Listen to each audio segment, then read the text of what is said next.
del Padre, del Hijo y del Espíritu Santo. Amén. Dios te salve María, llena eres de gracia, el Señor es contigo. Bendita tú eres entre todas las mujeres, y bendito es el fruto de tu vientre, Jesús. Santa María, Madre de Dios, ruega por nosotros pecadores, ahora y en la hora de nuestra muerte. Amén. San Ignacio de Loyola, ruega por nosotros. En nombre del Padre, del Hijo y del Espíritu Santo. Amén. Queridos hermanos, la justificación del impío es una obra más grande que la creación del cielo y de la tierra, decía San Agustín. Y completa esto el Catecismo diciendo: la justificación es la obra más excelente del amor de Dios, manifestado en Cristo Jesús y concedido por el Espíritu Santo.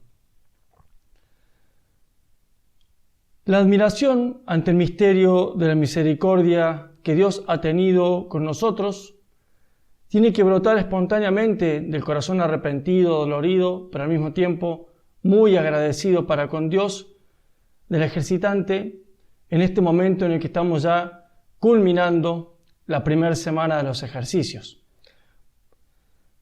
Ha sido un tiempo de oración centrado en la purificación. La primera semana tiene esa finalidad de purificar la conciencia, purificar el corazón de todo pecado, pero más aún de toda raíz de pecado, de todo ese desorden de los afectos, de los apetitos, para justamente libres, verdaderamente libres, con la libertad de los hijos de Dios, poder empezar el seguimiento de Jesucristo, ¿no? De algún modo, estamos en ese punto en el cual hay que pasar la página y, como dice San Pablo, mirar hacia la meta y empezar a correr detrás de Jesucristo. Por eso, ahora vamos a tener esta plática sobre lo que San Ignacio trae entre los números 32 y 44 del libro de los ejercicios, que es el examen de conciencia general y la confesión general para la comunión, ¿no?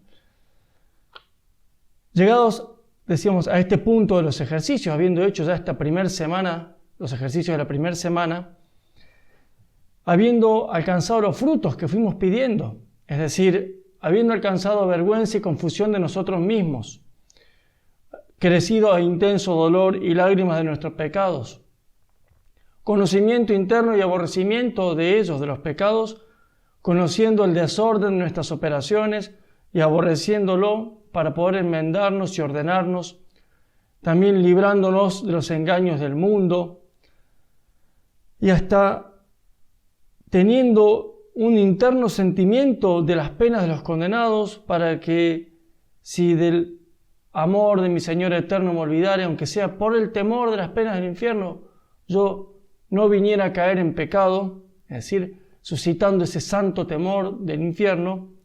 Luego de haber recorrido todo eso y obtenido todos esos frutos, San Ignacio propone al ejercitante coronar esta labor de limpieza con una confesión general voluntaria, ¿no?, precedida de un minucioso y de un concienzudo examen de conciencia. San Ignacio lo que quiere hacer es despertar en el ejercitante, y que es algo que tendría que ser propio de todo cristiano, esa viva conciencia de que el pecado es incompatible con la vida de un hijo de Dios, ¿no? San Juan, en su primera carta, dice esto, que el que ha nacido de Dios no peca. Sí, evidentemente se refiere especialmente al no pecar contra la caridad, viene hablando de que los que han nacido de Dios aman, entonces el que no ama no ha nacido de Dios, ¿no? Pero sabemos que por debilidad, el mismo San Juan después va a decir que hay pecados que son de muerte y otros que no, sabemos que por debilidad pecamos, pero realmente tenemos que convencernos de que aquel que realmente quiere vivir como cristiano, que vive según sus compromisos bautismales, tiene que tener una declarada guerra contra el pecado y contra todas sus raíces en nosotros, ¿no? Hay que convencerse de que no se puede ser verdadero hijo de Dios, buen cristiano, mientras se tenga un pacto con el pecado. Por eso, mientras se consienta deliberadamente con tener afectos desordenados, con tener esas raíces de pecado en nosotros. San Ignacio lo que quiere hacer es despertar esa viva conciencia, ¿no? Esto lo dice expresamente el padre Casanovas, cuando comenta esta parte de los ejercicios, comentando el título, cuando San Ignacio dice examen general de conciencia para mejor limpiarse y para mejor confesarse, en el número 32. Y dice el padre Casanovas, limpiarse, como lo apuntamos ya al declarar el título de los ejercicios, es quitar de nuestras costumbres todo lo que es pecado mortal, venial o imperfección deliberada. Lo que San Ignacio llama apariencia de pecado deliberado, cuando habla de las reglas para sentir escrúpulos y persuasiones de nuestro enemigo, ¿no? Entonces, ese es el fruto de esta primera semana. Realmente querer limpiar, sobre todo afecto, porque en la vida espiritual, ya lo vamos a ver, no nos frenan muchas veces las caídas, porque uno puede por debilidad tener una caída. De hecho, muchas veces, como le ocurrió al rey David, ese adulterio y ese homicidio, después al arrepentirse de eso, lo llevó más alto en la vida espiritual. O San Pedro, ¿no? Después la humillación de la negación lo llevó a un crecimiento en la vida espiritual. Pero lo que nos frena es ese apego, ese afecto, ese haber pactado con el pecado en nuestra vida o con imperfecciones deliberadas. Porque en el fondo es pactar con el desamor. Es eso. Este ánimo de alcanzar entonces una mayor pureza de corazón y de conciencia es el alma de esta propuesta que hace San Ignacio de hacer una confesión general en la que ciertamente reiteramos los pecados de la vida pasada, ¿no? Especialmente los pecados graves, aun cuando ya han sido confesados, ya han sido perdonados. Pero nosotros lo que queremos hacer es también limpiar más, sobre todo poder alcanzar un mayor arrepentimiento, mejor dicho, un mayor aborrecimiento de esos actos desordenados que hemos tenido. Esto ayuda a mayor humildad, a mayor gratitud para con Dios, a un verdadero conocimiento de nosotros mismos, a estar más vigilantes. No se trata aquí de que desconfiamos del perdón de Dios en nuestro pasado. No se trata de revolver en el pasado como para no salir de allí. No es eso.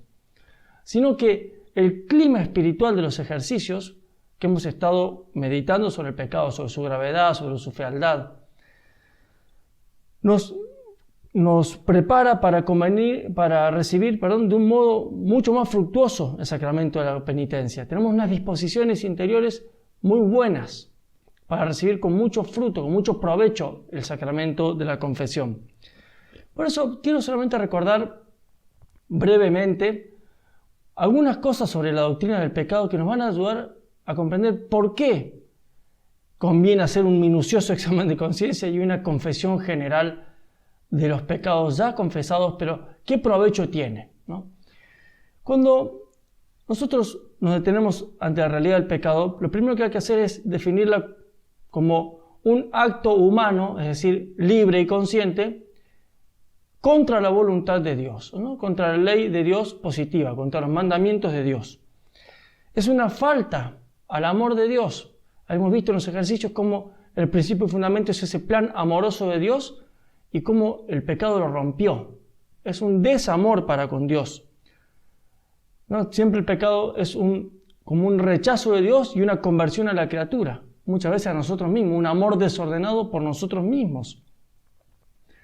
Cuando este acto desordenado es en materia grave, o sea, contra los mandamientos revelados, y es hecho con plena conciencia, o sea, advirtiendo qué es lo que estoy haciendo, y con un consentimiento perfecto, es decir, realmente queriéndolo, entonces constituye un pecado mortal, un pecado grave, que mata la caridad, o sea, rompe nuestra amistad con Dios, y si no nos arrepentimos de eso, nos puede llevar al infierno, ¿no?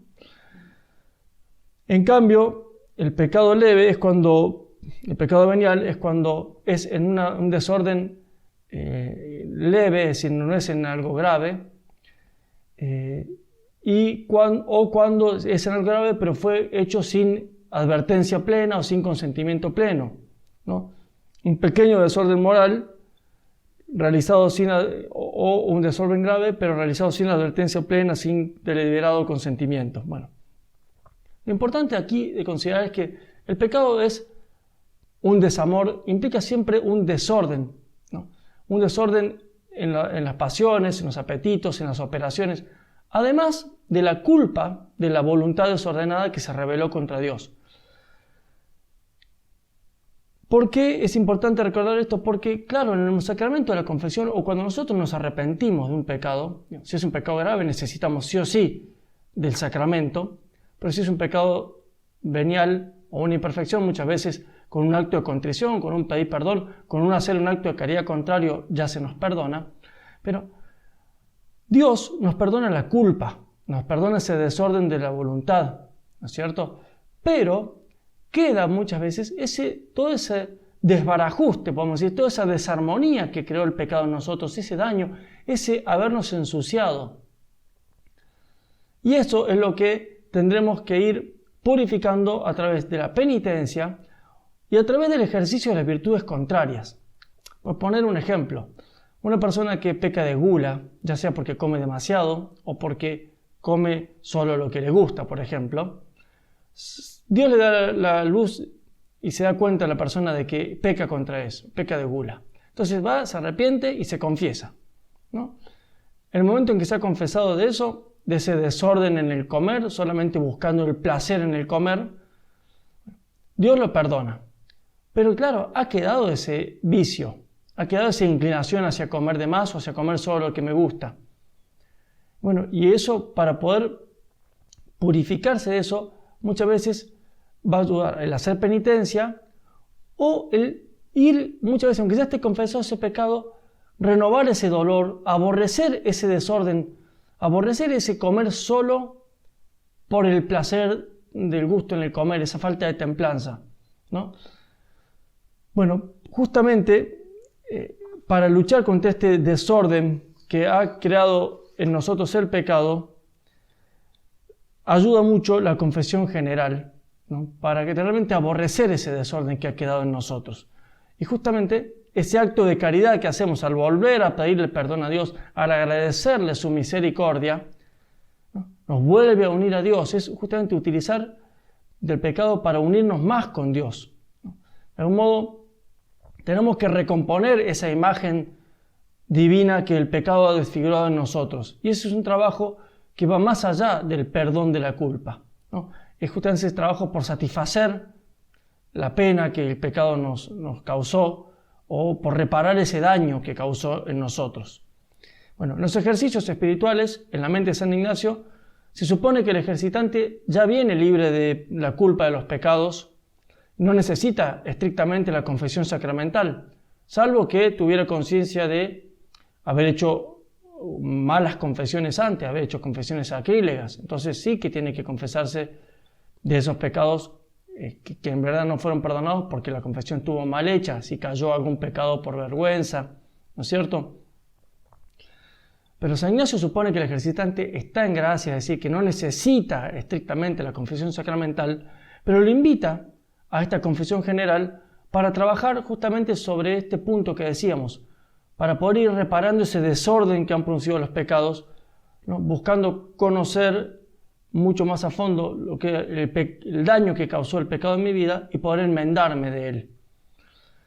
En estos documentos que comentamos del examen de conciencia general, la confesión general para la comunión, San Ignacio busca este fruto y por eso nos va a proponer como tres partes, ¿no? En primer lugar, va a buscar iluminar la conciencia, ¿no? Dando doctrinas sobre cuándo un pecado es grave, cuándo es leve, qué tipos de pecado podemos tener. Esa es la primera parte del documento, del número 32 al 42. Luego en el número 43 va a explicar el modo para realizar con provecho un examen de conciencia, para hacer bien el examen de conciencia. Y finalmente el número 44 va a recomendar la confesión general, dando los motivos de conveniencia, mostrando por qué conviene hacer una confesión general en los ejercicios al finalizar la primera semana de los ejercicios espirituales. Vamos a leer y ir comentando brevemente el texto del examen general de conciencia para limpiarse y para mejor confesarse. Primero dice San Ignacio, lo primero que aclara es que presupongo tres pensamientos en mí. Número 32, dice, es a saber, uno propio mío, el cual sale de mi libertad y querer, y otros dos que vienen de afuera, el uno del buen espíritu y el otro del mal espíritu, ¿no? Como hemos visto en las reglas de discernimiento de espíritus. De pensamiento, dice San Ignacio, hay dos maneras de merecer en el mal pensamiento que me viene de afuera. Por ejemplo, si viene un pensamiento de cometer un pecado mortal, al cual yo resisto inmediatamente y queda vencido. O sea, cuando viene una tentación de un pensamiento, yo lo tengo que rechazar inmediatamente y queda vencido. Entonces, dice, hay dos maneras de merecer. Una es cuando lo hago así, lo venzo rápidamente, desechándolo al instante. ¿No? La segunda manera de merecer es cuando ese mal pensamiento me viene y yo lo resisto, y me vuelve a venir y lo vuelvo a resistir, y siempre resisto hasta que queda vencido. ¿No? Cuando el pensamiento vuelve una y otra vez. Y entonces dice San Ignacio, esta segunda manera de vencer es más meritoria que la primera, ¿no? Porque resisto a varios ataques de la tentación. Fíjense que San Ignacio lo primero que hace es presentar el mérito que tiene resistir a las tentaciones, ¿no? Entonces dice, y esto nos ayuda a distinguir cómo aquello que dice siempre en la moral, no es lo mismo sentir que consentir, ¿no? Sentir una tentación no es pecado y al contrario, sentir la tentación y resistirla una y muchas veces es meritorio y mucho más meritorio cuanto más la resistimos. Ahora sí empieza a decir cuándo se peca venialmente de pensamiento. Dice, cuando el mismo pensamiento de pecar mortalmente viene y el hombre le da oído haciendo alguna demora, ¿no? O recibiendo algún deleite sensual, o donde haya alguna negligencia en lanzar el tal pensamiento. O sea, cuando nos demoramos o le damos un poquito de cabida a ese pensamiento, por algún gusto que sentimos en él, bueno, eso es un pecado venial. Y ya dice, es mortal el pecado de pensamiento cuando el hombre da consentimiento al mal pensamiento para obrar luego, así como ha consentido, o para ponerlo en obra si pudiese. Cuando consentimos con ese mal pensamiento, aunque no lo llevemos a la obra, pero sí lo consentimos, ¿no? La segunda manera de pecar mortalmente es cuando se pone en acto aquel pecado. Y esto, dice, este pecado mortal es más grave por tres razones. Por mayor tiempo, porque hemos consentido y hemos retenido ese pensamiento hasta poder llevarlo por obra. Por mayor intención, porque nuestra voluntad realmente lo ha querido y está más afectada por ese pensamiento. Y tercero, por mayor daño de las dos personas, es decir, porque lo he ejecutado, ¿no? A veces, por poner un ejemplo, cuando uno tiene una tentación, es como si una imagen se nos estuviese presentando, pero cuando uno la consiente es como si uno le pusiese el sello, ¿no? Y la marca, ya me queda impresa en el alma esa imagen, ese mal pensamiento. Y si encima lo ejecuto, me queda mucho más impreso, ¿no? Supongamos, si yo ejecuto un pecado de gula, ya no es solo que vino el pensamiento, lo consentí, sino que además después me queda el gusto en el paladar, ¿no? Entonces es mucho más grave y por eso después purificarme de eso va a ser mucho más difícil, ¿no? Bueno, de palabra, dice San Ignacio, no jurar ni por el Creador ni por criatura, si no fuere con verdadera necesidad y reverencia. Y dice, necesidad entiendo no cuando se afirma con juramento cualquier verdad, mas cuando es de alguna importancia o acerca del provecho del alma o del cuerpo o de bienes temporales. Se entiende mayor reverencia cuando en el nombre de su Creador y Señor, considerando, acata aquel honor y reverencia de vida. O sea, San Ignacio dice que si hubiese alguna necesidad de jurar, por ahí al jurar por una verdad, evidentemente, nunca por una falsedad. Si es una falsedad, es un pecado, pero si hubiese una necesidad de jurar para afirmar alguna verdad, el hacerlo por Dios es por mayor reverencia. Entonces le da un mayor peso, ¿no?, que jurar por criatura. Es de advertir, dice, que dado que en el vano juramento pecamos más jurando por el Creador que por la criatura, es decir, si estoy haciendo un juramento vano, es mucho más grave si lo hice por Dios. Pero a su vez es más difícil jurar debidamente con verdad y necesidad y reverencia por la criatura que por el Creador. O sea, cuando uno jura por la criatura, es más fácil que esté jurando vanamente. En cambio, cuando uno pone de por medio a Dios, lo más probable es que esté diciendo la verdad. Entonces dice por varias razones. La primera, cuando nosotros queremos jurar por alguna criatura, en aquel querer nombrar la criatura, no nos hace estar tan atentos ni advertidos para decir la verdad. o para afirmarla con necesidad, como en querer nombrar al Señor el creador de todas las cosas. O sea, como cuando lo ponemos a Dios como garante de la verdad, nos planteamos si lo que estamos diciendo es verdad o no. En cambio, por ahí cuando ponemos a una criatura, tal vez no nos planteamos tanto si estamos diciendo la verdad o no.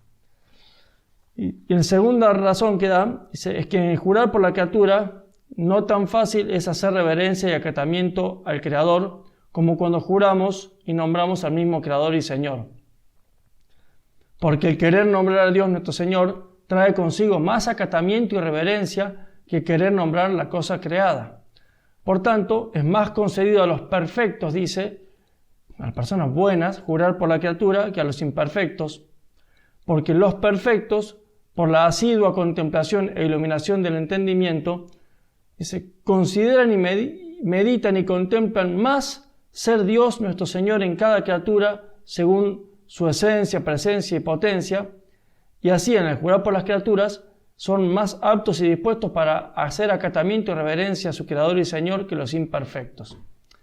Lo que dice San Ignacio aquí es que la persona que está acostumbrada a contemplar a Dios en la creación y que tiene muy presente a Dios siempre, cuando jura, que en verdad no hay que jurar, hay que decir sí, no, pero si de algún modo si hubiese necesidad realmente para poder garantizar una verdad, el que jura por la criatura, teniendo presente que Dios está presente en las criaturas, por esencia, por potencia y por presencia, entonces tiene presente a Dios. En cambio, el imperfecto, que no, ni se acuerda de que Dios está presente en las criaturas, se jura por la criatura, lo más probable es que diga falsedades, ¿no? Tercero, dice San Ignacio, es que en el asiduo jurar por la criatura se debe temer más la idolatría en los imperfectos que los perfectos. O sea, alguien que es imperfecto, que no suele tener presente a Dios, tal vez al jurar por una criatura está de algún modo cometiendo un acto de idolatría, porque le está dando a la criatura una reverencia que no le corresponde. Finalmente, San Ignacio va a decir que de palabra, no decir palabra ociosa.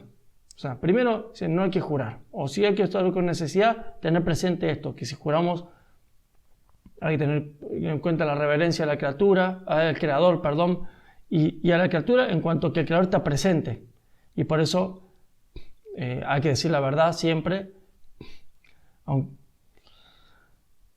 Pero ahora va más allá, dice, no decir palabra ociosa, lo cual entiendo cuando ni a mí ni a otro aprovecha, ni se ordena la intención de aprovechar, ¿no? Decir palabras vanas, no hay que decir palabras vanas. De suerte que en el hablar, para todo lo que es provecho, o es intención de aprovechar al alma propia o ajena, al cuerpo o a los bienes temporales, nunca es ocioso. O sea, hablar con provecho nunca es ocioso. Ni por hablar alguno en cosas que son fuera de su estado, así como si un religioso habla de guerras o mercancías. O sea, no está mal hablar de cosas que puedan ser de provecho, aunque no sean propias de mi estado. ¿No? Pero en todo lo que de algún modo pueda aprovechar a los demás, edificar. San Pablo dice que no salga de vuestra boca palabra que no sea edificante. Mas en todo lo que está dicho hay mérito en bien obrar y pecado en el mal enderezar o vanamente hablar, ¿no? Cuando hablamos con mala intención o cuando decimos cosas que no tienen sentido, que son vanas. Además dice San Ignacio, no decir cosas de infamar o murmurar, ¿no? O sea, no difamar, no quitar la fama a los demás o murmurar. Porque si descubro pecado mortal que no sea público, yo peco mortalmente. Y si venialmente, y si defecto, muestro defecto propio. Y siendo la intención sana, de dos maneras se puede hablar del pecado de la falta de otro, ¿no? O sea, San Ignacio dice que cuando yo descubro un pecado de otra persona que no era público, ¿no? Si yo, por ejemplo, le cuento a fulano un pecado que cometió mengano, que fulano no tenía por qué enterarse, yo cometo ese pecado que descubrí. Y si era mortal, yo peco mortalmente. Y si era venial, yo peco venialmente. Y si era imperfección, yo cometo una imperfección. ¿No? Entonces dice, ¿cuándo se puede hablar de un pecado ajeno? Dice, cuando es un pecado público, así como el de una meretriz pública, y de una sentencia dada en juicio o de un público error que está inficionando, o sea, corrompiendo a las ánimas, Entonces, cuando un pecado es público, sí uno lo puede decir. Por ejemplo, si uno ve una mala conducta, si una persona, por ejemplo, por decir un político que ha hecho un voto público a favor del aborto, yo ya no estoy revelando nada oculto. Entonces sí que puedo decir, miren, lo que hizo fulano está mal, para que no corrompa a los demás. Entonces, cuando es público, sí puedo hablar del pecado ajeno. O dice, en segundo caso, cuando el pecado, que es oculto, cubierto, se descubre a alguna persona para que le ayude al que está en pecado a levantarse, teniendo, sin embargo, algunas conjeturas o razones probables de que le pueda ayudar, ¿no? Como por ejemplo, si yo a un joven, un adolescente, por ejemplo, que está teniendo una conducta mal, está cometiendo un pecado, y yo voy y se lo digo a sus padres para que lo puedan corregir.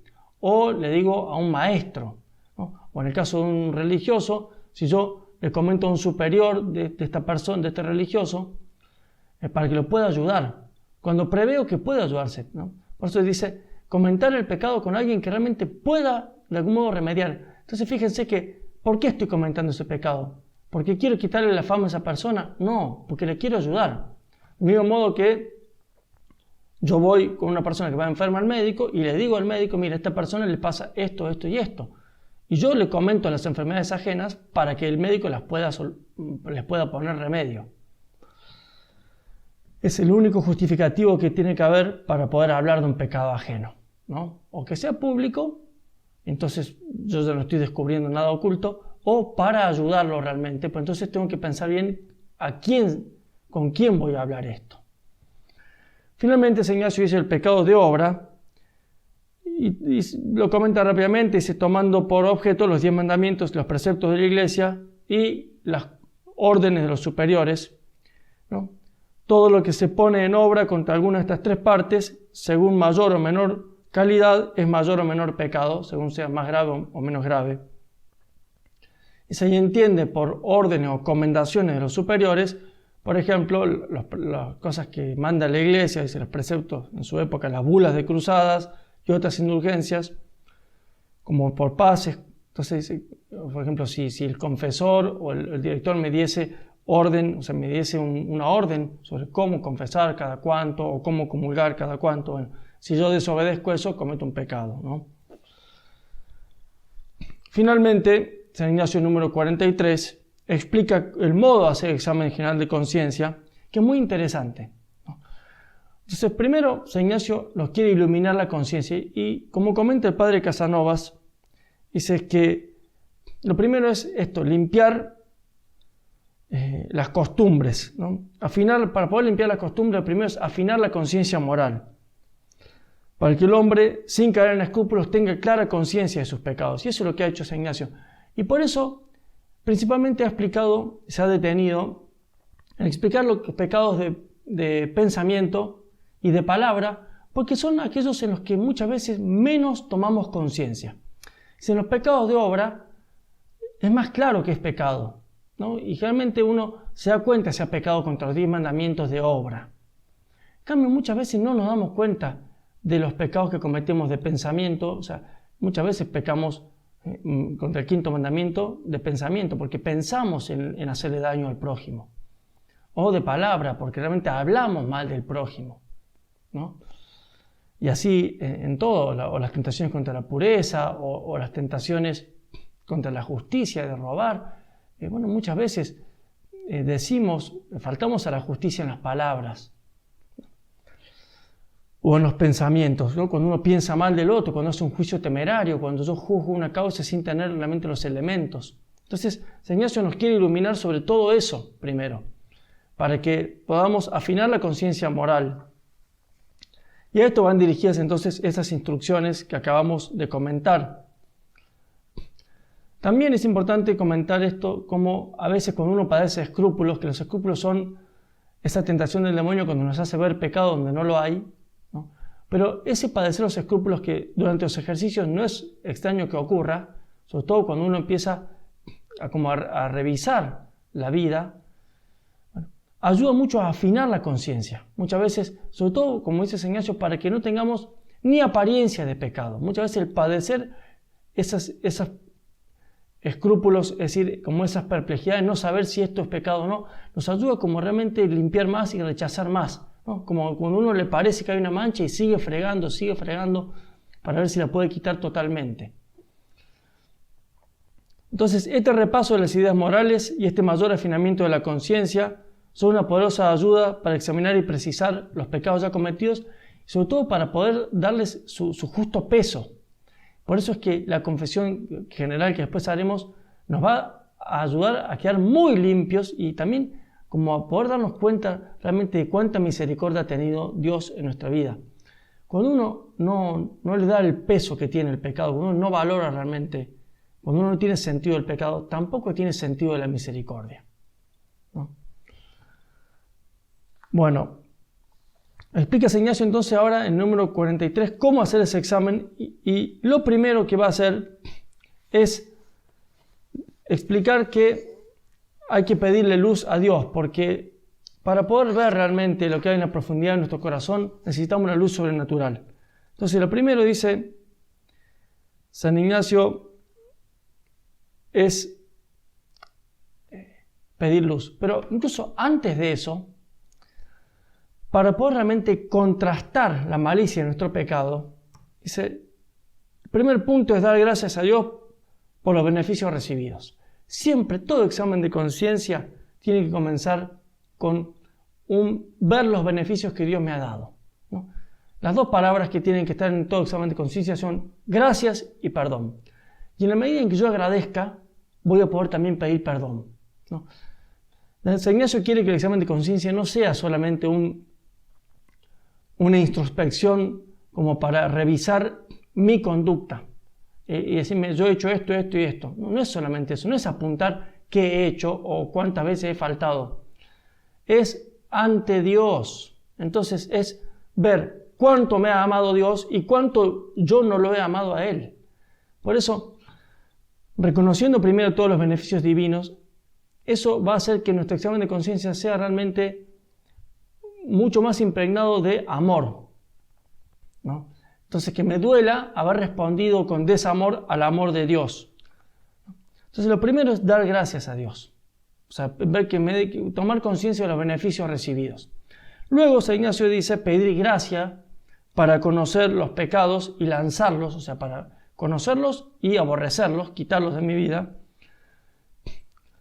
Y luego será, dice Ignacio, empezar a demandar al alma, desde la hora en que se levantó hasta el examen presente, de hora en hora, de tiempo en tiempo, ¿no? ¿Qué he hecho? O sea, entonces primero de pensamiento, luego de palabra, luego por obra. O sea, ir viendo desde que me levanté hasta ahora, o en caso del examen general, año por año, puedo ir viendo en las diferentes etapas de mi vida.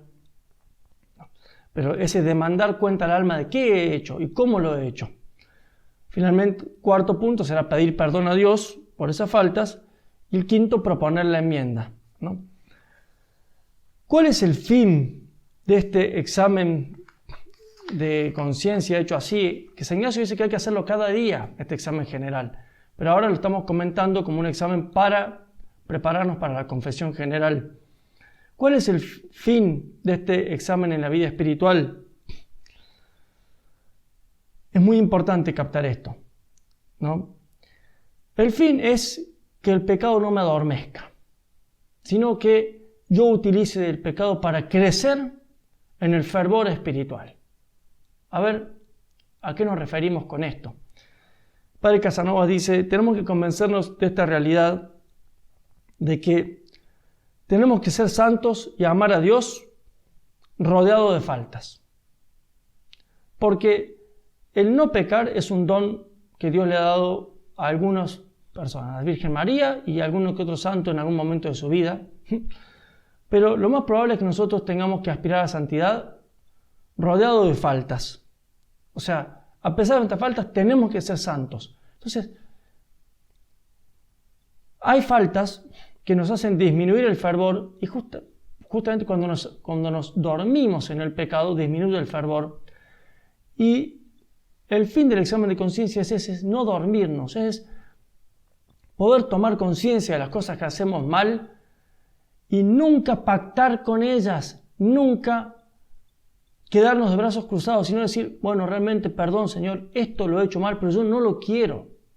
Y entonces me voy a proponer, te pido perdón y me voy a proponer enmendarme y cambiar esta conducta. ¿No? Dice el padre Casanovas, hay faltas que disminuyen el fervor y otras que no. La causa de esta diferencia no está en la falta en sí mismo, sino en nosotros. Es decir, uno conservará el fervor o lo perderá según que sepa o no caminar, o usar de esas faltas.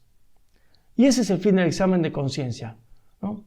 Como muchas veces nosotros de un tropezón damos un paso más largo, bueno, eso es lo que quiere San Ignacio, que de las faltas utilicemos nuestros pecados para encendernos más en amor de Dios y no dejar que los pecados debiliten el amor de Dios. Por eso es tan importante cada día arrepentirse de los pecados y renovar el amor. Porque si yo no lo hago cada día, me voy a empezar a dormir y entonces esos pecados van a empezar a enfriar mi amor hacia Dios.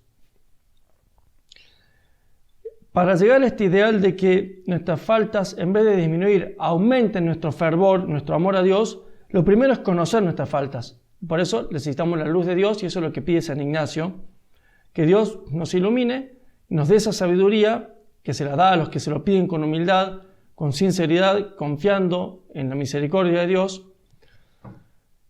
Y luego con ese conocimiento de la falta no es suficiente, porque además del conocimiento hay que tener, como dice San Ignacio, ese aborrecimiento, ese dolor de los pecados, y para eso nos ayuda, como decíamos, ese contrastar los beneficios que Dios me dio con mis malas respuestas. Entonces, a la luz de los beneficios divinos, yo me doy cuenta de la malicia de mi pecado y me duele y lo aborrezco, ¿no? ¿Qué aspecto tan diferente adquieren nuestras faltas si las proyectamos sobre el corazón de Dios y el corazón de Jesús, que a pesar de mis ingratitudes me ha amado y me ama hasta la misma muerte, dice el padre Casanovas. Vistas así, no solo no enfrían en nuestro corazón el amor de Dios, sino que lo encienden todavía más. Y eso es lo que quiere San Ignacio, que nosotros el pecado lo utilicemos una vez arrepentidos para encendernos más en el amor de Dios, ¿no? Por eso, de considerar los beneficios de Dios y nuestros pecados, nacen los actos de dolor y el propósito de no cometerlos más, que es lo que se sigue, el paso siguiente en el examen. Si sentimos las cosas tal como San Ignacio las propone, dice el padre Casanovas, nuestro dolor será de contrición, es decir, un dolor de amor, porque traerá su origen en el contraste entre nuestra malicia y la bondad infinita de Dios. Será un dolor amoroso, será un dolor humilde, quieto y confiado, considerando que Dios, nuestro Señor, nos ama, no por alguna perfección nuestra, sino movido por su corazón de Padre, que tanto más ama a su Hijo cuanto más pobre lo ve. Este dolor pasará naturalmente a amor, y con esto, dicen nuestras faltas, lejos de ser agua que enfríe nuestro amor a Dios, serán combustible que lo encenderá cada vez más, ¿no? Finalmente, pasamos al último punto, número 44, donde San Ignacio habla de la confesión general, es decir, esta confesión de los pecados de la vida pasada. Decíamos, no por desconfiar del perdón de Dios, sino por estos motivos que va a mostrar San Ignacio, ¿no? Dice San Ignacio que el primero es que habrá mayor provecho y mérito, dice San Ignacio, número 44. Quien se confiesa cada año no está obligado a hacer confesión general, pero haciéndola hay mayor provecho y mérito por el mayor dolor actual de los pecados y la malicia de toda su vida. Los ejercicios han dado como fruto ese gran dolor, y como el perdón de los pecados es proporcional, digamos, a las disposiciones para recibir con fruto el sacramento, hay que estar bien dispuesto, y la gran disposición para recibir el perdón de los pecados es el dolor de los pecados. Ahora tenemos mayor dolor actual, y por eso vamos a sacar más provecho si nos confesamos. Segundo motivo que da San Ignacio, dice, como en los tales ejercicios espirituales se conocen más interiormente los pecados y la malicia de ellos, que en el tiempo en el que el hombre no se daba a estas cosas internas, alcanzando ahora más conocimiento y dolor de ellos, habrá mayor provecho y mérito que antes hubiera. Bueno, porque de algún modo hemos profundizado, nos hemos dado cuenta más de la malicia del pecado, y por eso ahora lo aborrecemos más, ¿no? Muchas veces uno en la confesión general dice cosas que ya se ha confesado, porque ahora como que puede decir realmente la malicia de esto que yo hice es esta, y yo realmente me arrepiento y aborrezco haber hecho esto, ¿no? Como que uno realmente puede justipreciar el pecado y por eso aborrecerlo con todo el corazón. El tercero, dice San Ignacio, es que estando más bien confesado y dispuesto, se haya más apto y más aparejado, más preparado para recibir el Santísimo Sacramento, cuya recepción no solamente ayuda para que no caiga en pecado, más aún para conservar en aumento de gracia. La confesión general se hará, dice Ignacio, finalmente se hará mejor inmediatamente después de los ejercicios de la primera semana, ¿no? O sea, una vez que uno ha logrado todos esos frutos de la primera semana, se dispone a preparar la confesión, que conviene prepararla por escrito, ¿no? Siguiendo algún examen de conciencia, como el que se les dará como un apéndice. Entonces conviene prepararla por escrito. Después de haber hecho ese ejercicio, ahora dedicar un tiempo exclusivo a la preparación de la confesión general, ¿no? Y así, queridos hermanos, el gran fruto es prepararse bien para recibir la Eucaristía. Con cuánta humildad y confianza se une con Jesucristo en el amor, en la comunión, el que acaba de llorar todos los pecados de su vida, dice Padre Casanovas. Entonces siente vivamente que no hay cosa en el mundo que lo pueda apartar de nuestro Señor, que entra copiosamente en su alma la gracia divina y que en Jesucristo haya el medio más seguro de conservar esa misma gracia, evitando el pecado y creciendo siempre en la gracia divina. Aquel Jesús que en las meditaciones de la primera semana se presentaba al ejercitante como Salvador, que lo liberaba de las penas del infierno, ahora le comunica su propia vida viene a ser para él alimento y fortaleza en la vida espiritual, fuente inagotable de toda gracia, ¿no? Por eso, queridos hermanos, quien ha hecho debidamente los ejercicios de la primera semana y a continuación se dedica a preparar su confesión general, sin pensar por entonces en ninguna otra cosa, dice el Padre Casanovas, verdaderamente pone de su parte lo que humanamente es posible. Por lo tanto, ya puede cerrar la puerta para siempre a cualquier escrúpulo y al prurito de renovar las confesiones, que es lo que aquí quiere conseguir San Ignacio. Que realmente pongamos como un punto final al pecado hasta aquí en nuestra vida, que hagamos un firme propósito de luchar para siempre contra el pecado, y si tenemos la gracia de cometerlo, de inmediatamente levantarnos y pedir perdón, y que disfrutemos del perdón de Dios, ¿no? Aquí el ejercitante, como el hijo pródigo, que luego de volver a su casa, fue hecho partícipe de esa fiesta que se hizo en su honor, porque estaba muerto y ha vuelto a la vida, y que se llenó de alegría por eso. O como el rey David, que luego de pedir perdón por sus pecados, luego de pedirle perdón a Dios y pedirle que le renueve el corazón, que lo limpie por dentro, que le dé un corazón nuevo, terminaba diciendo al rey David: Señor, me abrirás los labios y mi boca proclamará tu alabanza. Y eso es lo que ahora tiene que hacer el ejercitante, ¿no? Agradecido por la misericordia de Dios, poner los ojos en Jesucristo y alabando, haciendo reverencia y sirviendo a Dios nuestro Señor, empezar el seguimiento de Cristo como fiel discípulo, para compartir con Cristo penas, pero también para compartir gloria eterna. En el nombre del Padre, del Hijo y del Espíritu Santo. Amén.